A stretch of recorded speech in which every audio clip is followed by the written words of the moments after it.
Good morning class 6। आप लोगों का बालराम कथा में 2 चैप्टर्स कहानी वाले और बच गए हैं बेटा। उन्हें मैं समरी के रूप में समझा रही हूँ, जिसके छोटे छोटे प्रश्न भी मैं आपको भेजूंगी, जिन्हें आपको अपनी कॉपी में लिखना होगा। ये आपके उस सिलेबस में से हैं जो हटा दिया गया है, लेकिन इसे आपका पढ़ना ज़रूरी है और इन कहानियों के बारे में जानना भी आवश्यक है।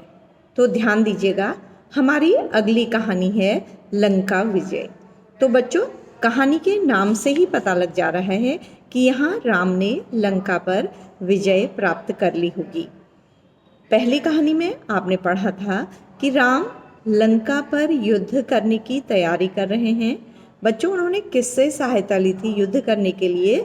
सुग्रीव से, उसकी वानर सेना से। आपको पता है कि उन्होंने पहली कहानियों में मैंने आपको पढ़ाया है कि उन्होंने सुग्रीव की सहायता की, उसके दुष्ट भाई बाली को मारा। और अब अगली कहानी में इसके पश्चात आपने पढ़ा था कि हनुमान लंका गए, उन्होंने सीता का पता लगाया और वे राम के पास लौट आए थे। तो अगली कहानी में हम पढ़ने जा रहे हैं कि वानर सेना किस तरह लंका की तरफ युद्ध का प्रयाण करती है, युद्ध के लिए जाती है और वहाँ पर विजय प्राप्त करके फिर राम का, अगली कहानी में राम का राज्याभिषेक होता है। तो बच्चों, राम की सेना में उत्साह था। लंका की ओर कूच करने की तैयारियां हो रही थी। कूच करना कहा जाता है जब हम युद्ध करने के लिए आगे बढ़ते हैं। तो सुग्रीव ने अलग अलग तरह के ताकतवर वानरों को युद्ध के लिए तैयार कर रखा था और सबको युद्ध के नियम बता रहे थे, और जो सेना में बूढ़े और बीमार थे उन्हें उन्होंने घर पर ही रोक लिया था। तो वानर सेना अत्यधिक शक्तिशाली थी और वह गरजती अपनी ताकत का प्रदर्शन करते हुए आगे बढ़ रही थी। उन्हें युद्ध भूमि में पहुंचने की जल्दी थी। तो रात दिन चलकर सेना आगे बढ़ी महेंद्र पर्वत पर, जहाँ से हनुमान ने पहली बार उड़ान भरी थी, वहाँ पर उन्होंने डेरा डाल लिया। क्यों डेरा डाला बच्चों? क्योंकि सबको पता था कि महेंद्र पर्वत से ही लंका की तरफ समुद्र को पार करके हनुमान लंका की तरफ गए थे।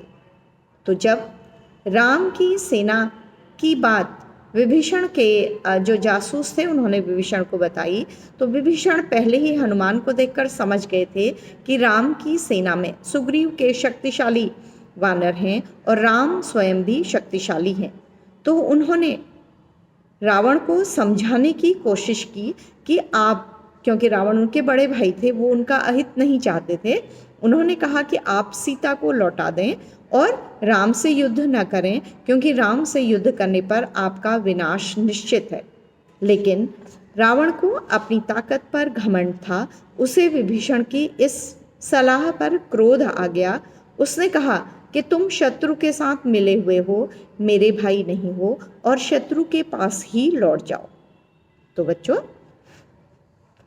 शायद आपने घर में भी कभी रामचरितमानस की चर्चा में ये प्रसंग पढ़ा होगा कि विभीषण को उन्होंने लात मारी, कहते हैं कि पैर से मारा, और विभीषण इस अपमान से बहुत दुखी हुए और रावण ने उन्हें अपने राज्य से निकल जाने के लिए कहा, और विभीषण सचमुच उस राज्य से निकल गए और समुद्र के पार पहुंच गए राम के पास। राम, क्योंकि जानते थे कि राम महान हैं, वो उन्हें अपनी शरण में ले लेंगे। लेकिन जैसे ही विभीषण राम की सेना के समीप पहुँचे तो राम के सैनिकों ने, वानर सैनिकों ने समझा कि शत्रु का कोई जासूस आया है। उन्होंने विभीषण को, खलबली मच गई, उन्होंने समझा कि उन्हें पकड़ लिया जाए। लेकिन राम ने कहा कि शरणागत, जो शरण में आया हुआ होता है, उसे शरण देनी चाहिए, उसे बंदी नहीं बनाना चाहिए। तो विभीषण को राम के पास ले आया गया। विभीषण ने अपना परिचय दिया कि वो रावण के भाई हैं। रावण ने उन्हें लंका से निकाल दिया क्योंकि उन्होंने सीता को लौटाने की बात कही। तो मैं प्राण बचाकर आपके पास आया हूँ। और तो राम, जब वानरों ने विभीषण की ये बात सुनी तो उन्होंने वो विभीषण को राम के पास ले गए। बच्चों, एक सेकंड।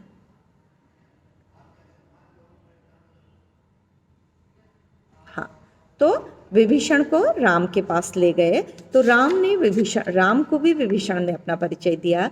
राम ने उनका सत्कार किया, उनको गले से लगाया और उन्होंने कहा, मैं जानता हूँ कि लंका में संगति या साथ अच्छा नहीं है, और आप राम भक्त हैं वो जानते थे कि विभीषण भक्त हैं।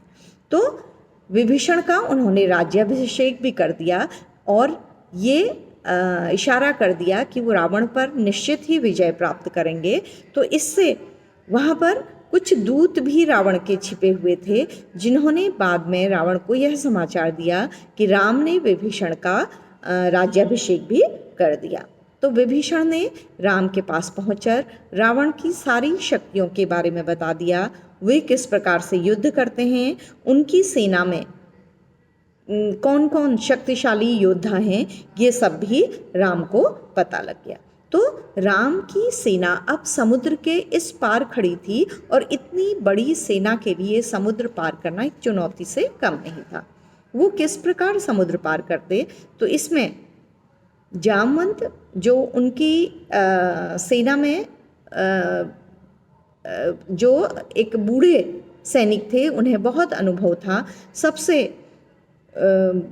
सलाह ली गई और सबने राम को कहा कि वो समुद्र से विनती करें कि समुद्र उन्हें रास्ता दे दे, लेकिन समुद्र ने ऐसा नहीं किया।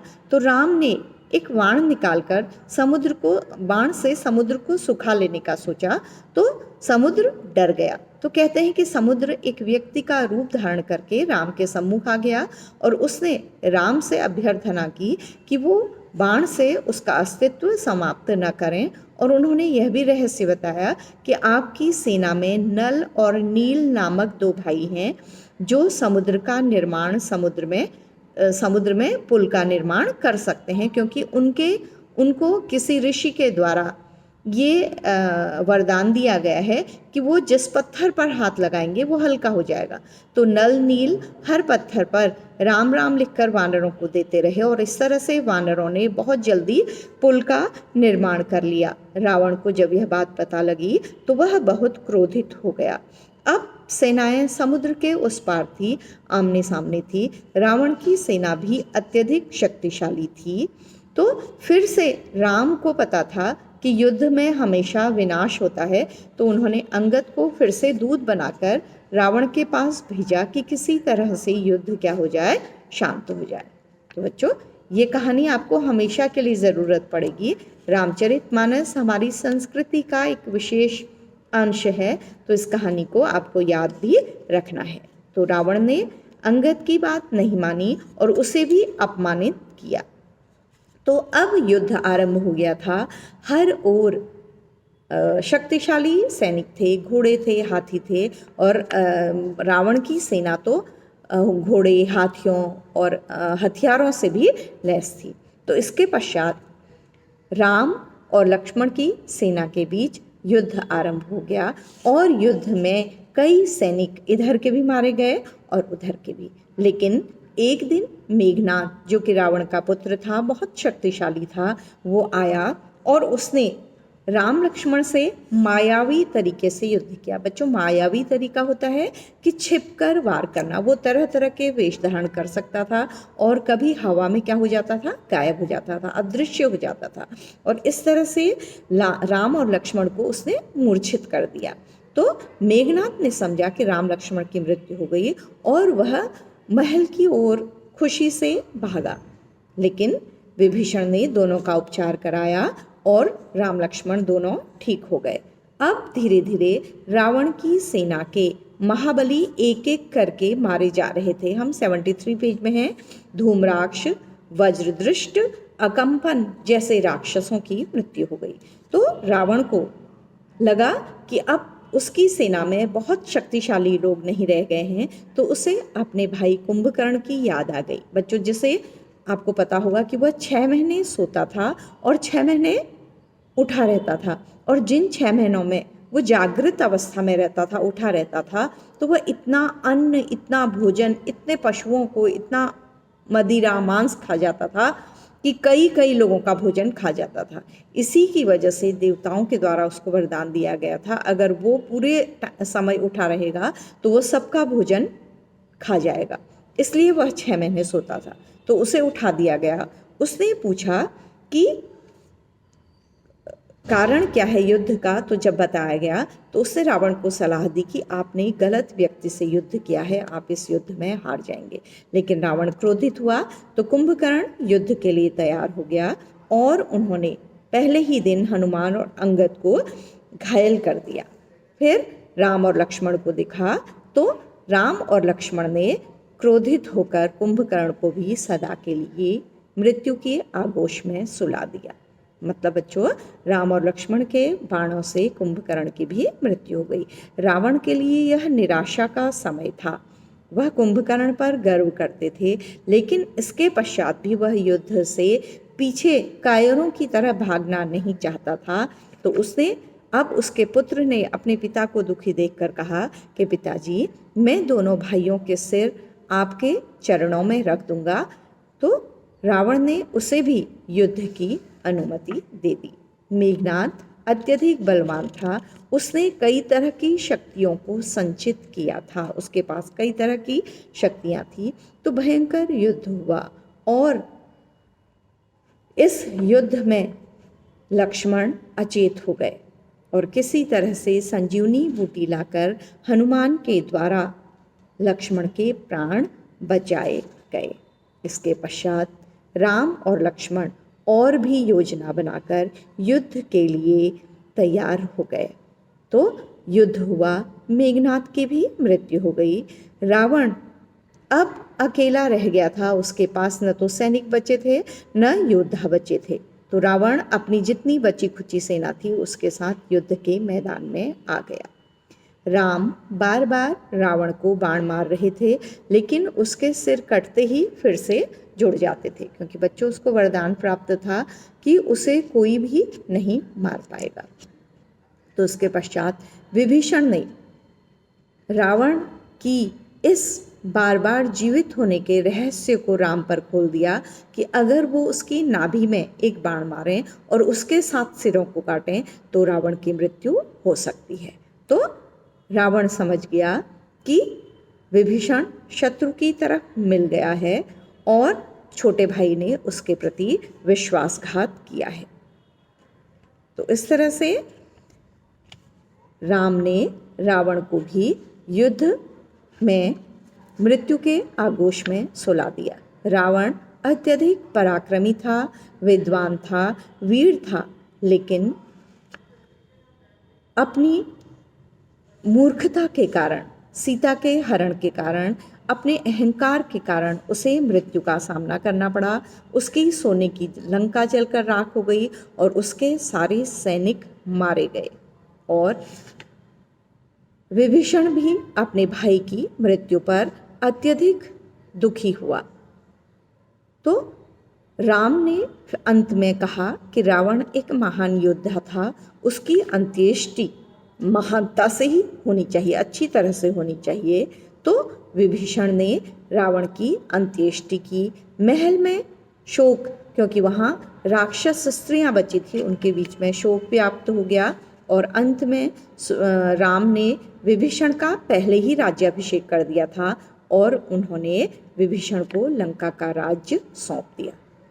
जितने भी वानर लंका में गए, विभीषण ने उन्हें अत्यधिक जेवर, धन इत्यादि दिए, जिन्हें वानर धन का उनके लिए कोई महत्व नहीं था, लेकिन वह जेवरों से क्या कर रहे थे, खेल रहे थे। और इस तरह हनुमान अशोक वाटिका से लौट आए राम के पास। उन्होंने सीता को यह समाचार देने के लिए गए थे और अब उन्होंने राम को बताया कि सीता आपसे मिलने के लिए अधीर है। तब विभीषण वहाँ आ गए, राम उनकी ओर मुड़े, कहा लंकापति सीता अब भी आपके अशोक वाटिका में हैं, उन्हें यहाँ लाने की व्यवस्था की जाए। राम स्वयं राज्य में नहीं गए। वानर सेना मजाक कर रही थी, खुश हो रही थी और जामवंत, नल, नील उत्सुक थे। अंगद को प्रतीक्षा थी, हनुमान को छोड़कर किसी ने सीता को नहीं देखा था।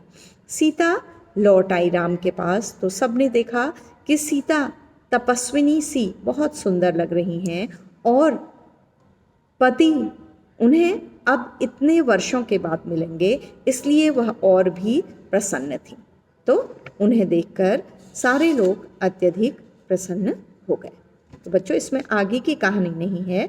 आगे की कहानी में कहा जाता है कि एक तो ये घटना नहीं है कि रावण की जब युद्ध में मृत्यु हुई थी तो राम ने कहा था कि रावण जैसा विद्वान इस धरती पर कोई नहीं है। इसलिए कहा था कि रावण जो है उससे लक्ष्मण से कहा था कि तुम्हें शिक्षा लेनी होगी, और लक्ष्मण ने रावण से विधिवत शास्त्रों की शिक्षा ली थी क्योंकि रावण अत्यधिक विद्वान व्यक्ति था। दूसरी बात ये बताई गई है कि सीता को राम के पास लौटने के लिए अग्नि परीक्षा देनी पड़ी थी। शायद ये बात आपको पता होगी क्योंकि रामलीला का मंचन हुआ करता है हमारे देश में, तो बच्चों को थोड़ा बहुत नॉलेज होती है। तो बच्चों इस तरह से ये एक कहानी यहाँ पर समाप्त होती है। तो इसके छोटे छोटे प्रश्न भेजे जाएंगे जिन्हें आप पूरा करेंगे।